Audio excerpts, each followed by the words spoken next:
This is an RNZ podcast. This is Mediawatch. I'm Colin Peacock. Now, if you thought the election campaign had been underway for ages already, we can't blame you. Parties have been feeding policy piece by piece into the news agenda day by day, almost, and the media have been pondering whether each one would swing the votes we cast, even though we won't be doing so for some weeks yet. But this weekend, Labour officially pressed the start button on its election campaign. Tēnā koutou katoa, good evening. The Labour campaign bared its teeth today by promising free basic dental care for under 30-year-olds. After National launched its biggest policy package yet last Wednesday. The vast majority of our tax plan is actually going to benefit what I call the squeeze middle. We look at how all that played out in the media this week and how media scrutiny of some of the candidates bidding for a seat in Parliament revealed some interesting agendas, but also prompted a bit of a backlash about the media running agendas of their own. I think trying to drag that up now is really just B-grade journalism. Why does the state-funded newsroom have an agenda like that in an election campaign, and why aren't they being called out on it? That's coming up later. But first, Mongrel energy collided with mathematics in the media as the election campaign went up in intensity this past week. I don't think they're panicked yet. I think they're in for a fight, and I think we're going to see a lot of mongrel in this election. OK, so let's talk about the mongrel. Does that mean that Chippy has to be unleashed, Dalipa? Is he going to be more negative and more attacking after these polls this week? I think you've already seen that a little bit, trying to claim that underdog-type narrative. That was a panel discussion last weekend on the News Hub Nation show in which former National Party Press Secretary and media trainer Janet Wilson predicted more mongrel in the election campaign. And journalist Dalipa Fonseca from Business Desk pointed out that the Labour leader had painted himself as an underdog in that fight. Now, to that point, individual policies had been drip-fed into the election dogfight by the political parties, and News Hub's panel saw no big picture yet. Missing in all that is the thrust of why, and, like you were saying, the big picture of what is the impetus behind taking off GST behind food. Right. What is the impetus the of overall vision, right? Vaping? What is the vision? What is the vision of these individual policies? What's the reason for them? At the moment, I'm getting a sense that they are plucking the odd, what I call retail politics, out of the air because they think it might work. It seems particularly with the vaping haphazard, though, doesn't it? It doesn't give you confidence of a big vision. And later we'll look at where coverage of the campaign zeroed in on political pixels and not the big picture of what it might actually mean for people. But Janet Wilson wasn't the only one sensing more mongrel to come. After a fiery speech the following day from the Labour leader, TVNZ's digital journalist Felix Demarai wrote this. As the saying goes, there are two wolves inside all of us. For Hipkins, it's the underdog and the mongrel.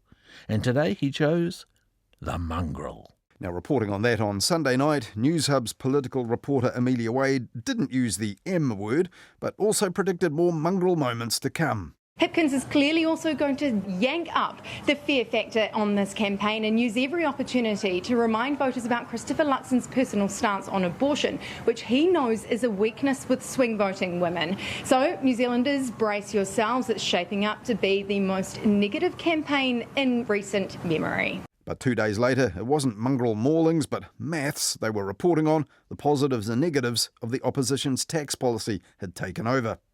After a heads-up from National that its tax policy would be out the next day, RNZ reported that news like this at 5 p.m. on Tuesday. National is lining up to deliver its tax plan tomorrow, promising it will help what it calls the squeezed middle.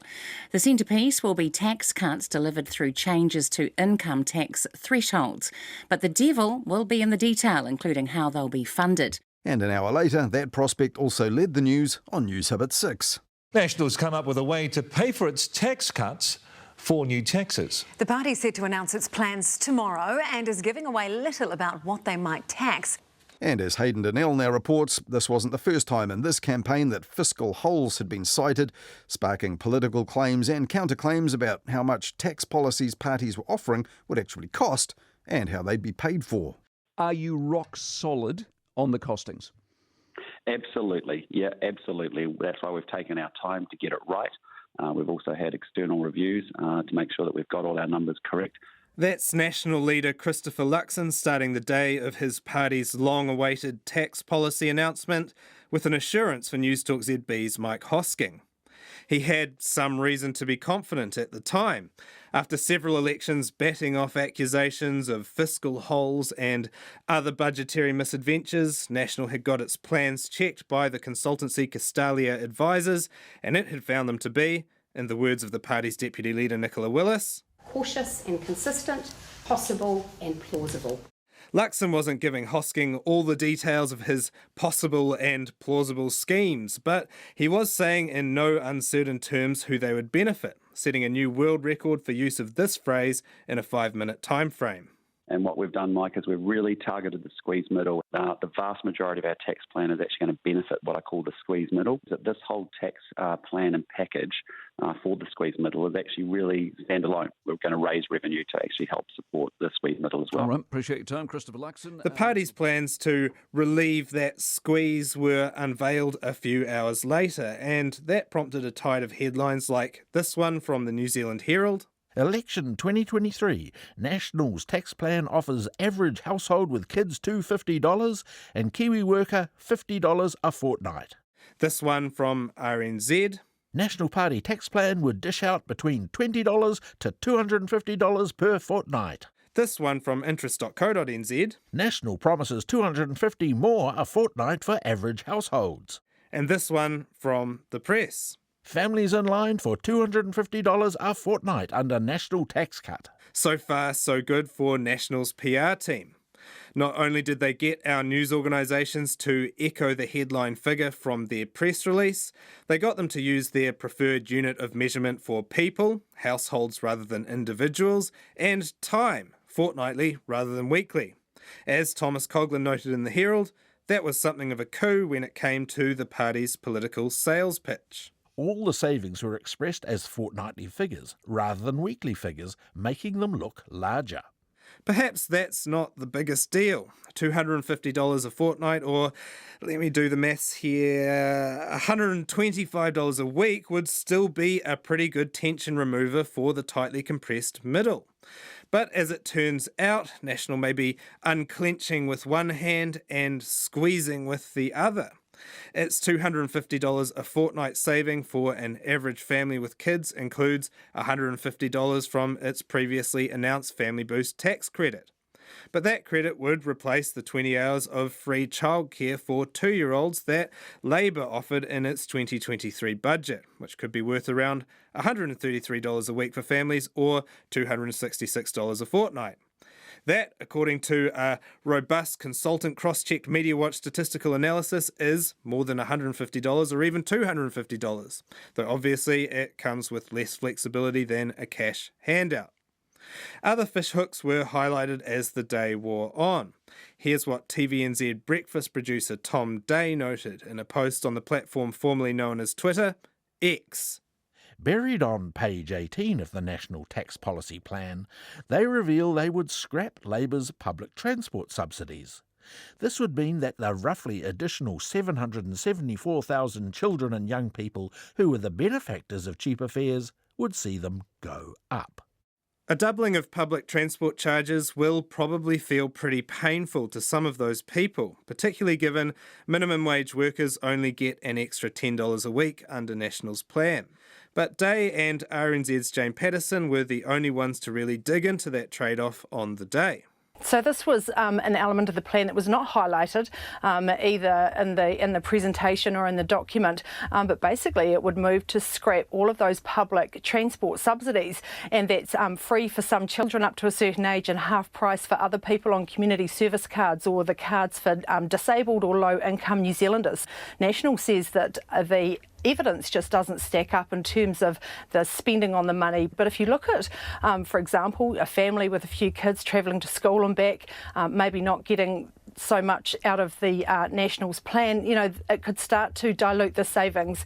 Few of those potential objections made much of a dent in what was a relatively glowing response from sections of our broadcast media. Here's News Hub's political editor Jenna Lynch on Wednesday.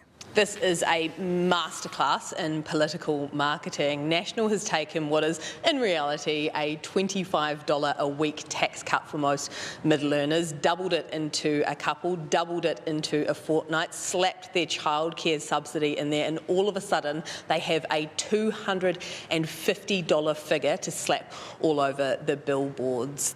That was echoed by Stuff's senior political correspondent Tova O'Brien, who wrote, Generally speaking, National's tax plan doesn't quite get riotous applause.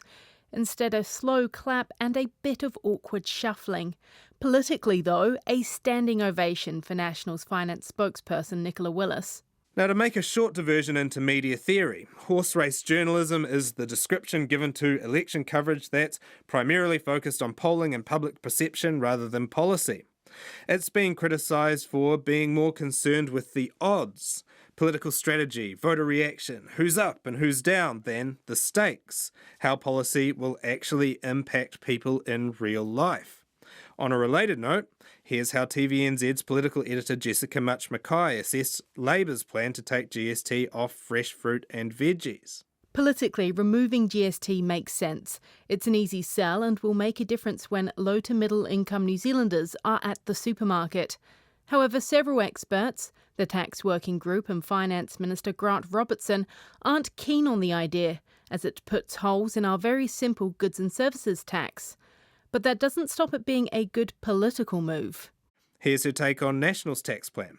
This was National's big bang policy announcement, and it's a good political move. And here's more from News Hub's Jenna Lynch on that same policy. And $20 just isn't enough to buy a vote in this economy. All of the focus groups say so, but $250, that is massive money. Genius. This would be incisive analysis coming from marketing experts. But a journalist's job is arguably to delve more into that $20 truth behind the $250 spin, rather than tell us how a policy will look on a billboard or postulate about how it will be perceived by voters, particularly given media coverage plays a big part in those voters' perceptions. Other reporters did more of that delving, including Lynch's colleague Amelia Wade, who looked at potential complications in National's proposal to get rid of Labour's ban on foreign home buyers. Over at Checkpoint, Lisa Owen grilled Willis on whether her plans do enough for low-income workers compared to, say, high-ranking National Party politicians making $206,000 a year. Are you the squeezed middle? Because you're going to get $80 a fortnight at your place, aren't you? This package is not about me. I am very pleased. No, but that's what you get, though, isn't it? So are you the squeezed middle? That is what I get. That is what I get. Can I tell you, I get less from this package than a median income earner or an average income household. As the week wore on, business journalists and economic analysts also looked at some of National's Castalia-checked numbers and found them wanting. At the Herald, business editor-at-large Liam Dan said the party had made heroic assumptions when it came to projected revenue from a tax on foreign home buyers and online gambling providers. That was echoed by his colleague Thomas Coughlin and tax consultant Terry Boucher on RNZ's Morning Report. They're going to get $176 million a year to start with. That seems highly optimistic to me because the other day, just wasn't noticed by many, the government proposed the legislation for a digital services tax, which tackles the likes of Facebook and Google. And that's a measure that's only going to raise about $50 to $55 million a year. Now, this online gambling, unless the scale of it is colossal, I can't see how the numbers there will match that number, which even then people think is a little bit optimistic. Over at Newsroom, Mark Dalder talked to economists from left and right who are sceptical about National's so-called climate dividend, which in reality is diverting money gathered under the emissions trading scheme to pay for tax cuts. Despite the efforts of those reporters and others, some of the coverage still took a relatively surface-level view of National's numbers, particularly in the early going, and sometimes parroted talking points put forward by the party. That's not unique to coverage of National. Every party likes to put its own spin on its numbers when announcing a headline policy, and sometimes they manage to sneak dubious forecasts into the media without appropriate scrutiny. One journalist trying to get more detail on our politicians' fiscal plans and cast a sceptical eye over their projections is interest.co.nz's politics and economics reporter Daniel Brunskill. There are two separate things. There is the tax policy and there is their fiscal plan, which is just long-term. How much is the government going to spend? How much debt is it going to use? How much is it going to save? That's like pretty important stuff, but they have not yet said anything about that whatsoever. But they have announced a tax plan. They've at least made a good attempt at funding and costing it. It has come under fire, particularly as the week has worn on. But early on, we really just did, I guess, repeat or recycle the headline figures that they delivered in that tax plan. That's the $250 saving for the average family, as they put it. Was that the right move as the media? It's tricky, right? Because you have to put something out immediately and people want to read it immediately. On Interest, we actually just ran their press statement at first and then followed up, 2 hours later with a piece of analysis that delved into more of the details. I would love everyone to wait 5 hours and have a good think about it and put out something really thoughtful. But it just doesn't seem to be the way that it works. So I'm not sure that I have a problem with announcing the announcement and then scrutinising it later, but I never know how many people read the follow-up stories. Do you think most people did report the $250 figure? I think it was pretty common. Yeah, I think that then is the wrong call because that figure is only for select households and isn't until 2026. The figure is basically, it's about $51 a fortnight for the average earner, or $100 for a household if there are two earners. So that is probably the figure that people should have been using rather than the $250, which is sometime far in the future and only for a select type of family. And that you do tend to, when you're writing your first take, just say what the party said. Here's what the party said. This is a journalist complaining, of course, but the press gallery was given a maybe 10 minutes with the policy document before the press conference. Do you think that was strategic? I never know if it's strategic or if they just haven't finished it yet, but it did feel a little bit strategic because, then we went into a 40-minute press conference. By the time anyone was even starting to write any analysis, the news had been circulating for an hour. Financial analysis is actually quite a complicated subject area, a specialist subject area. Do you think because of that, there's parts of the media that can be hoodwinked by how parties choose to present their numbers in plans like this? Definitely. Accounting, economics, finance, really technical specialist skills. People who become journalists do so because they failed high school math. There are a few exceptions, and some people do really great work, so I don't want to pretend that everyone's bad at it, but I'm definitely not good at math. So it is difficult, and we really rely on experts being willing to help us. All that takes a bunch of time and is often a slightly less compelling read than the first take. So I do worry that political parties in particular, they kind of often get a bit of a free pass with anything too technical and often don't get challenged on it. And I could give examples from all the political parties. They all have things they say that should be challenged, but just sort of on a regular basis are not. But do you think that National wasn't challenged enough on some of the figures that it provided? For instance, that $250 figure, was that stuff brought up enough, especially early on by our media this week? I feel like the media's done a relatively good job on the tax plan. I feel like they've gone quite hard and scrutinised it quite well. Particularly the revenue from the foreign buyers has been questioned pretty rigorously. In the first take, perhaps not. I don't know. Well, that's it, right? So there's almost two different medias this week. There's like the really good analysis that's happened on Thursday and Friday, and the pretty surface level, sometimes parroting the talking points from National analysis that happened on the day of the release on Wednesday. So I guess the question is when is the public paying more attention? Yeah, I think that's really hard to know. I'm sure they're paying more attention to the first round of stories. And even beyond that, Hayden, they're probably not reading the stories. National will put up billboards saying $250 tax cut, and people are probably not going to go read the analysis piece explaining where that will come from and how that will work. I think what bothers me probably more than the level of scrutiny a tax plan gets would be some of the assumptions that people just bake into their reporting. Like, people just assume National will spend less. when I hear that, I hear them saying they will balance the budget. I hear them saying they will pay down debt. And I wonder if that's what the public hears. But if you actually go and ask the party, is that what you intend to do? That they, at this stage, will not answer your question. The media does quite well. I think where the media doesn't do so well is in areas where the politicians don't want to answer a question or say what it is they're going to do, and they want to rely on the assumptions or the narrative or sort of the mythos that the party has built up to sort of skate through. And that's what I was really getting frustrated by in that Twitter thread. They would come out and say, we'll get the economy back on track, we'll fix the government books. But when you ask how, that they had no answer to that question. Do you think that we are, in general, too focused on commenting on whether parties are doing good political marketing and how they are presenting their plans, rather than just pushing past that and digging into the truth under the numbers, whether it's Labour or National or the Greens or Te Pāti Māori? Yeah, definitely think so. But I don't want to be sort of a holier than thou. If readers find it really useful to have a piece of analysis that says National are doing this for political advantage or Labour are doing this for political advantage, that's fine. I think newsrooms just have to be a bit disciplined about not only covering, it's okay to report on the optics of politics, but it shouldn't come at the expense of reporting on substance. And newsrooms need to make sure they're getting the balance right.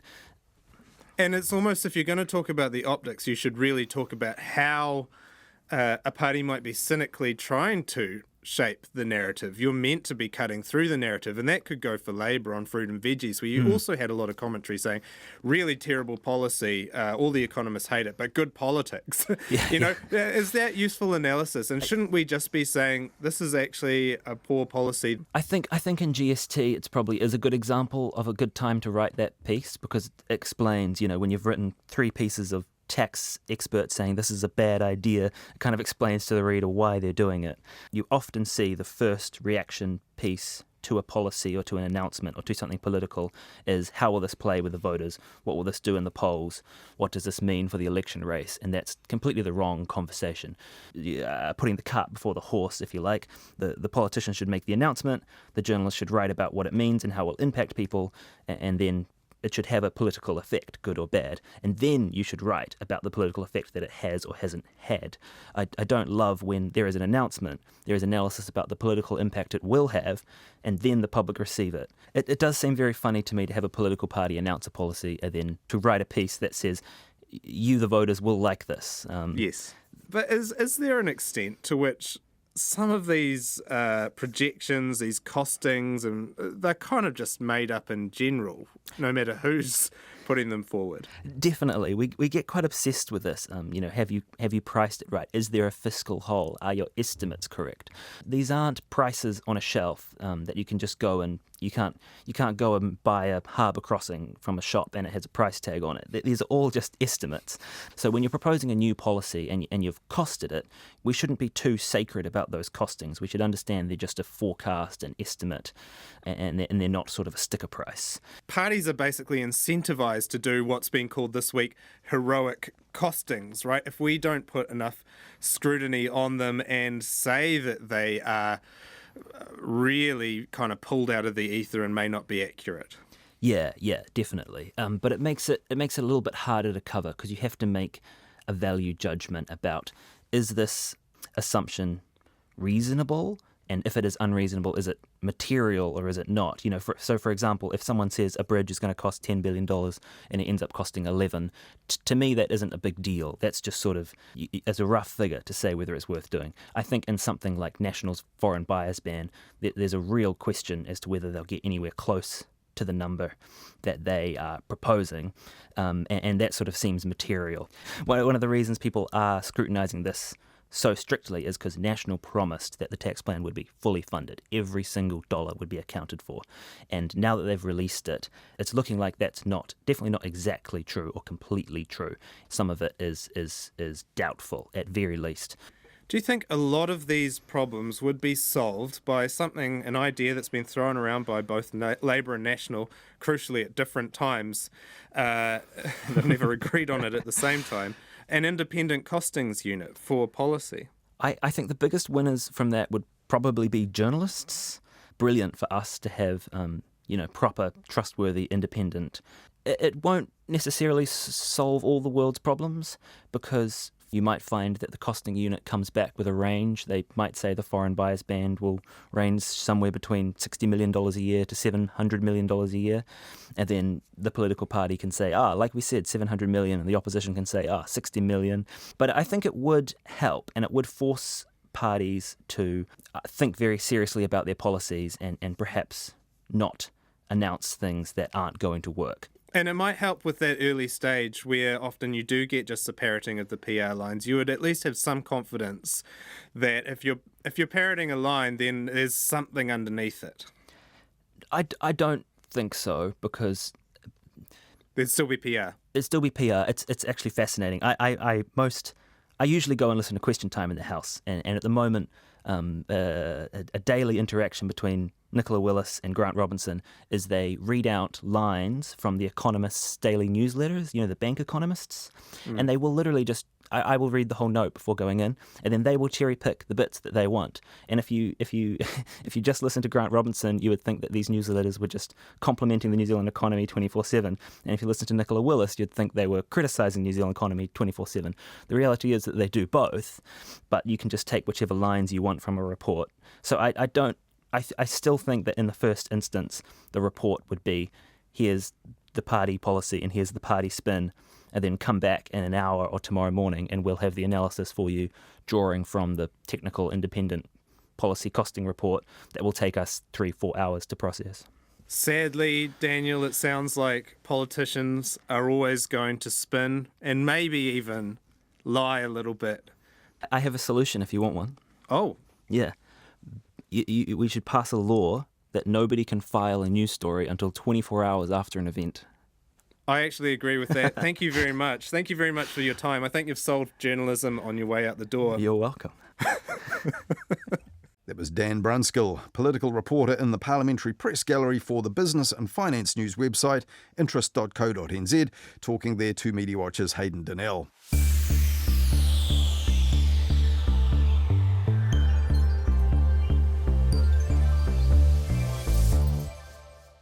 Another sign that the election is getting closer and will be closely contested is the broadcasters releasing plans for special pre-election coverage, including live debates with the party leaders. We looked at that this week on Midweek Media Watch, our weekly catch-up with Knights every Wednesday after the 10 p.m. news here on RNZ National. And last Wednesday, we also talked about the problem of politically motivated heckling during the election campaign, which the National Party leader confronted last Monday. I think you're the better of the two Chris's, Mr. Luxton, but where are you? You see, you're the better of the two, with the real Mr. Chris Luxton. Oh, you're a funny guy, mate. You're a real funny guy. You're no Slim Shady, buddy. Also on Midweek Media Watch this week, we took a look at a couple of sports stories like the All Blacks getting an all-time record beating in London. It was kind of like watching your dad getting beaten up. It was that bad. And how the hunger-striking mum of Spain's beleaguered football boss, under fire for aggressively and inappropriately celebrating with his Women's World Cup winning team, has given Luis Rubiales a bit of a dilemma. He likes the job and he wants to keep the job, but is he prepared to let his mother waste away on hunger strike? Tell me again how much my wage is? 675 grand. How old is my mum again? You've had a good innings. All that and much more in this week's Midweek Media Watch. If you missed it last Wednesday, it's on the Media Watch page of the RNZ website, our section of the RNZ app, or you'll find it for free wherever you get your podcasts.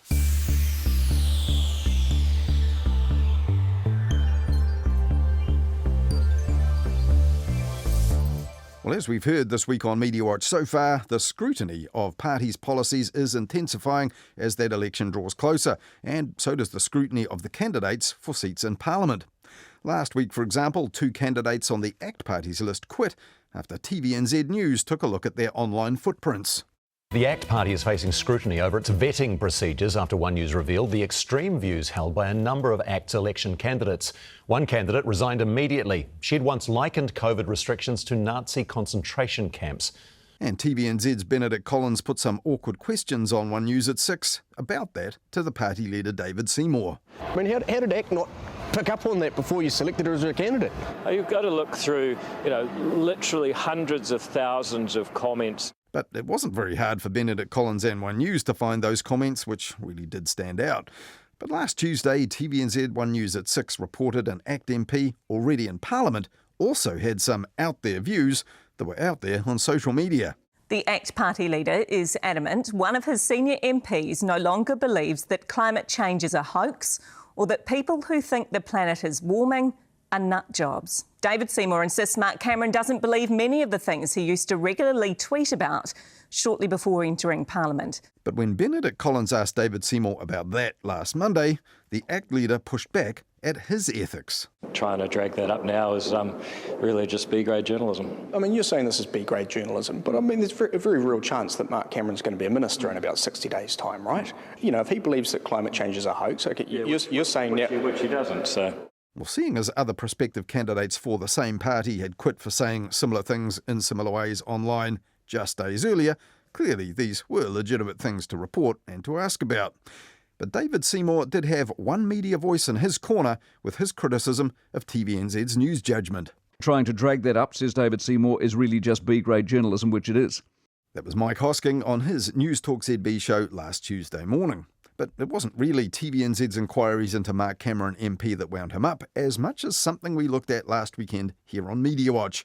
The publicly funded Energy Efficiency and Conservation Authority spending some of its considerable budget for ads and promotions, buying airtime on 2 TVNZ news shows last year. Now, the defence was in the corner of the screen allegedly as some sort of recognition that the EECA was involved. Now, that in my 42 years in this industry does not even come close to covering your badly exposed arse.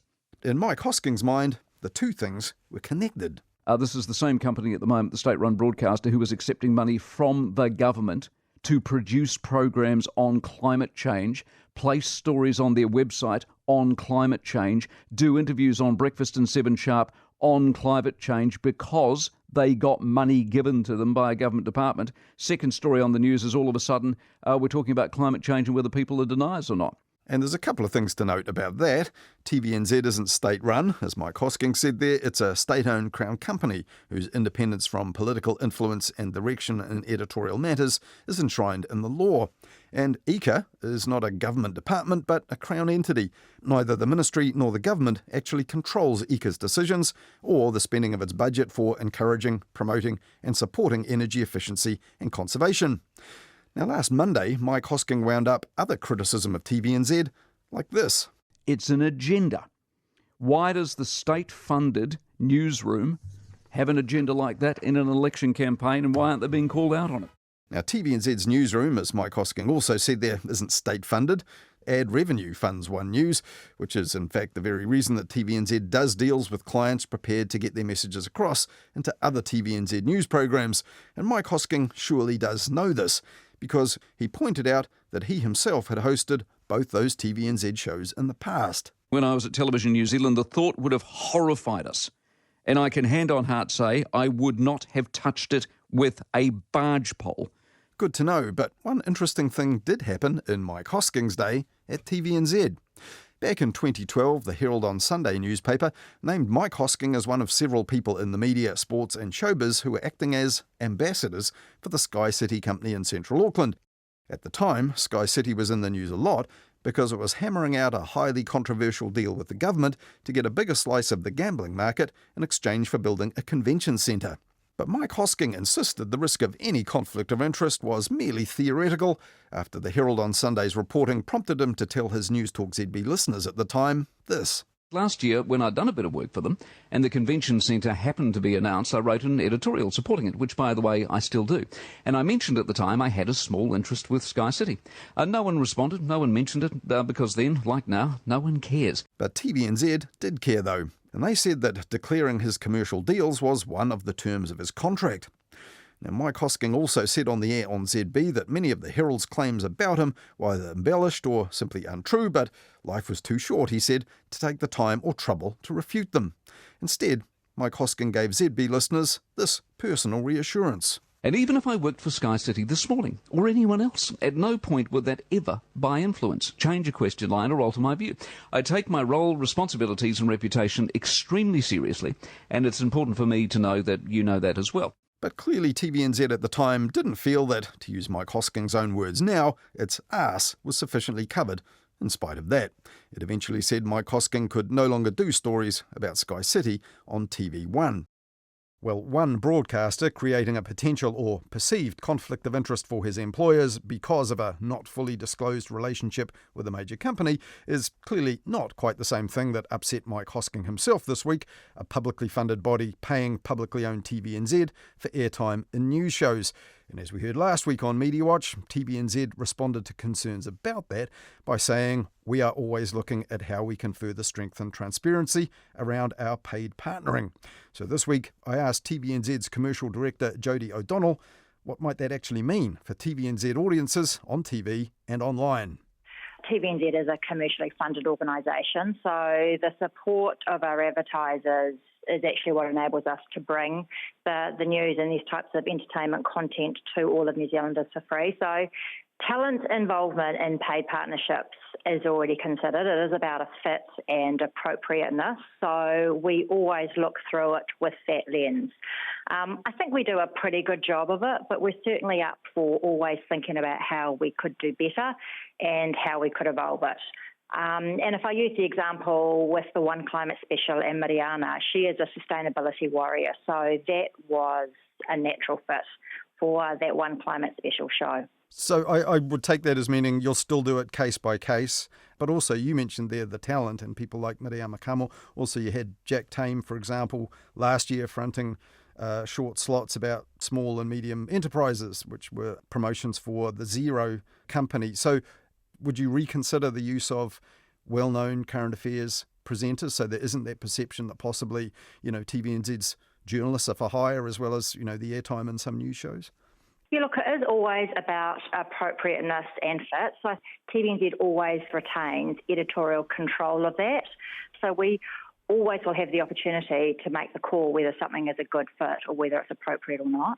Does it make a difference to you when you're considering paid partnerships, whether it is a public good or public entity or indeed an agency of the government? I mean, does it make it less or more likely than you just a straight corporate commercial client in the market? We would have a lens across all categories or all advertisers in the same sense. Appropriateness is critical, so there would be no favour or otherwise against any advertisers in that space. Wherever is appropriate, we will always, have a bug in TV language that we use, or certainly a verbal mention of something being sponsored or a paid content piece. So I think that transparency piece is really important, and that's certainly something that we'll look to continue to do. That was TVNZ's commercial director, Jodie O'Donnell. Well, that's all we have for you this week on Mediawatch, but we'll be back with more on the media on Midweek Mediawatch after the 10 p.m. news next Wednesday on Nights, and then back again with more Mediawatch at the same time next weekend here on RNZ National.